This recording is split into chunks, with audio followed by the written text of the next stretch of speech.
Hey everybody, welcome to my presentation. This is my session for Cambio de Colores conference.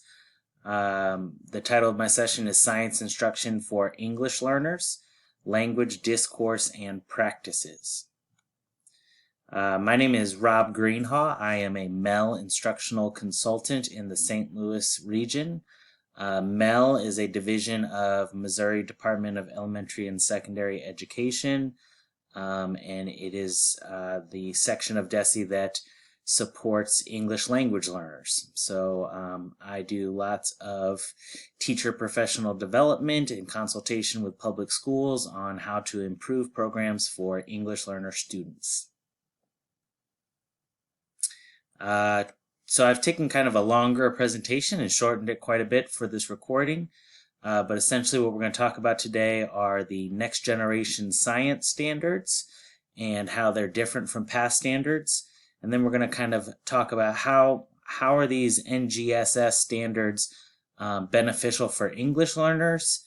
And also we're going to talk about something called discourse moves, which is kind of some tips on how to develop academic language and academic discourse in the classroom.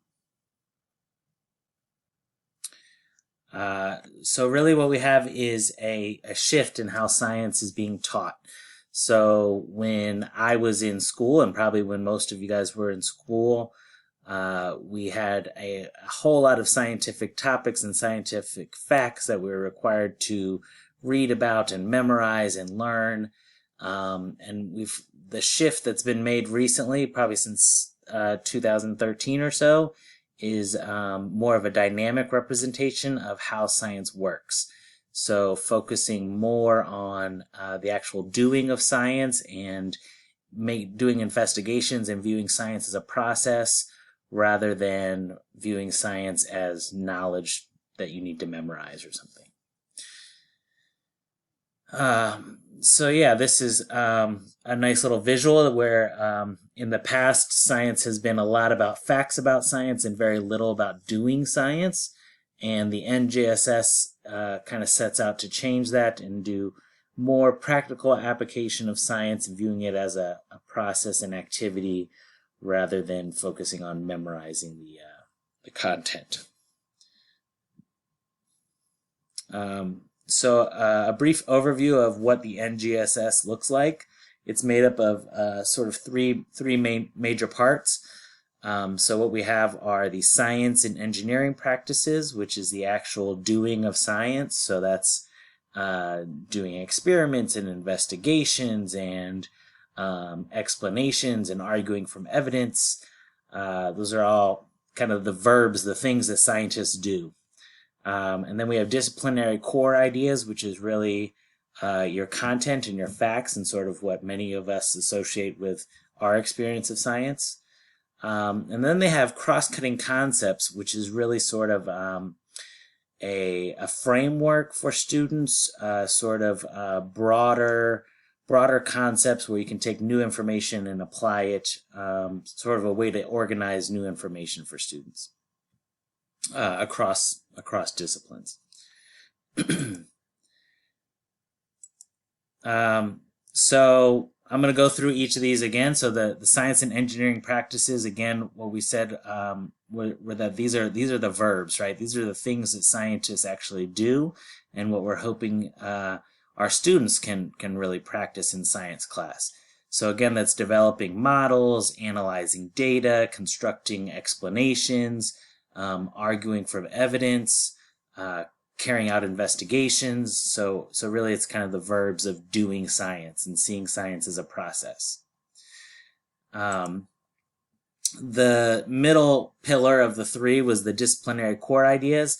And what they've really done here in NGSS is there's no more mile wide, inch deep, right? So rather than covering a ton of scientific content just very superficially, they've really kind of narrowed it down to just certain aspects of science, and really encouraging students to dig deeper and spend more time on doing scientific investigations in just a few areas of science.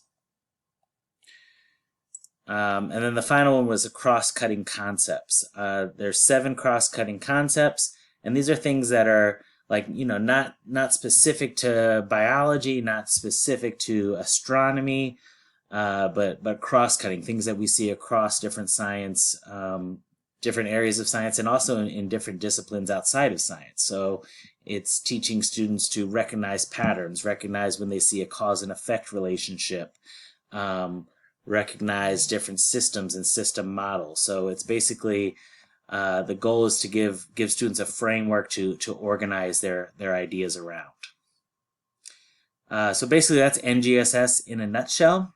When we think about English learners, what we're really thinking about here and relating to NGSS is that it's really giving students a more meaningful and authentic use of science knowledge and applying science knowledge into the real world. So this quote here is kind of saying that English learners are able to develop content knowledge, science content knowledge, and language proficiency when they're engaged in meaningful interaction in the classroom and participating in the kind of activities that actual scientists do, right? So that's really a beautiful thing about NGSS is that it's encouraging more hands-on activities, which we know are very beneficial for our English learners, and also it's really promoting student academic discourse, where students really are interacting with each other and discussing what they're seeing and what takeaways they can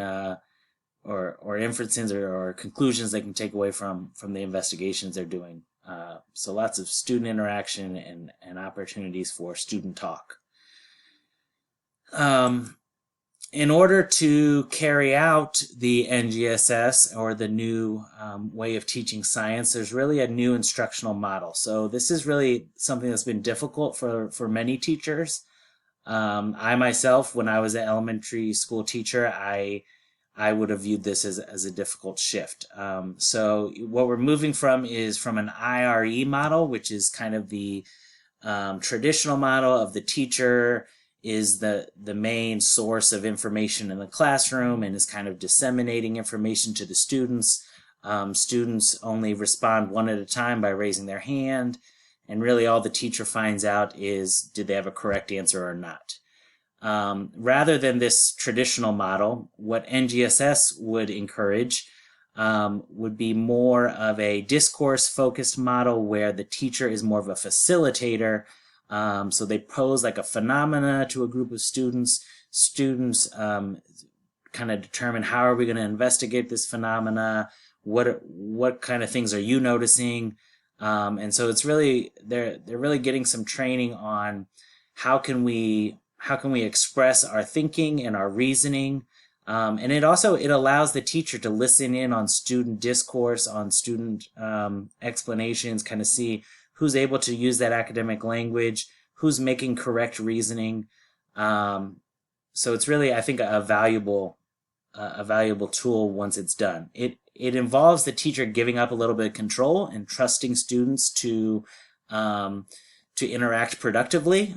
So that's kind of a big shift there. So similar to the last slide, this is sort of talking about what are these new roles, right? So the teacher is now really focused more on creating opportunities for students to reason and support their understanding.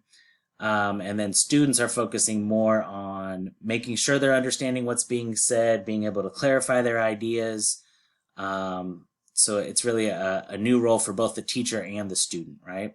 And this can be particularly uncomfortable sometimes for English learners because in many cultures, it's sort of expected that the teacher is the one who is leading the class, the teacher is providing the information, and it's not a typical cultural practice for a student to be questioning something or a student to be kind of this inquiry-based view of science where the student is kind of guiding their learning.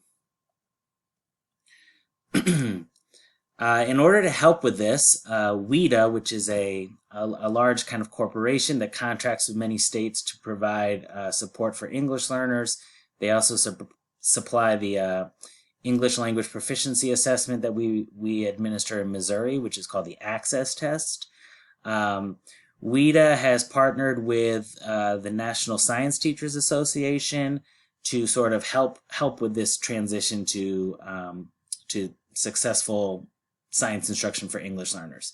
To do that, they provided sort of these teacher discourse moves and student discourse moves.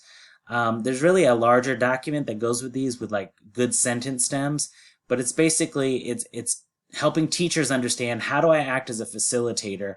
How do I help students to clarify their thinking? How do I make sure they're engaged in sort of this productive struggle, that they're working on something independently, but I can sort of facilitate their learning rather than just taking over and telling them what's right or wrong.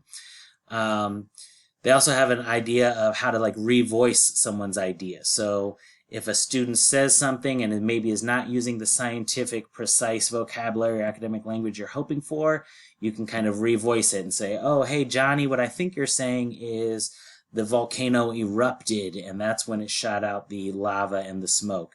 And then they kind of go back to the student and say, Johnny, is that right? Is that what you were trying to say?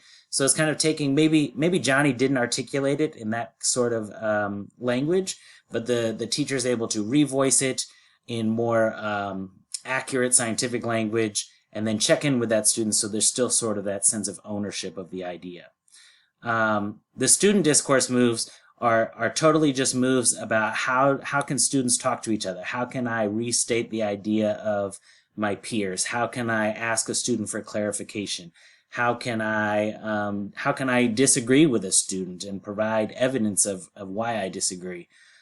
So really some helpful sentence stems, sentence starters for getting kids to engage in academic discourse. And so what we know is we know that this increase in student talk is going to, if these activities are successfully set up by the teacher, students are going to learn science content through actually doing scientific processes. And they're also going to increase their language learning, right? So all of this student talk and being able to use the vocabulary and interact with students is going to lead to language development. So there's sort of some tips on getting started with student moves, because it's really a difficult thing and it starts off very awkward, right? So there's multiple different student moves. They suggest to just start with one. Personal advice from me, I would say start with rephrasing another person's thought or restating another person's thought.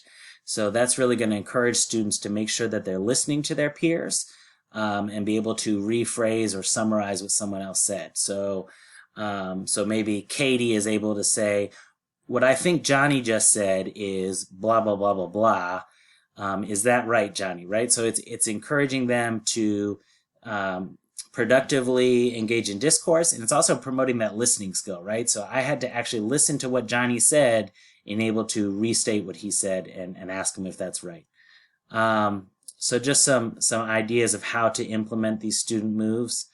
They also encourage a gradual release.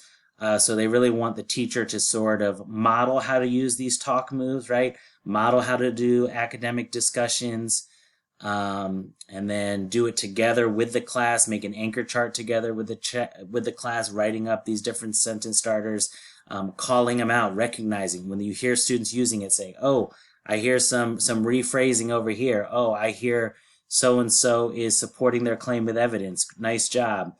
And then that last one is really giving control to the students, right? So at the end, you have to kind of trust that your students are going to engage in this productively. So that really takes me to the end of my abbreviated presentation, but I just wanted to say that I think the NGSS really is doing some amazing things for our English learner students, in that it's making more meaningful science instruction, more hands-on science instruction, and it's really providing students with much more opportunity to engage in academic discourse, which is going to lead to language development. So I'm excited for what the future holds as far as science instruction, and particularly how to get our English learners to be successful in STEM subjects, and hopefully then give them access to STEM careers. So feel free to email me if you'd like to learn more.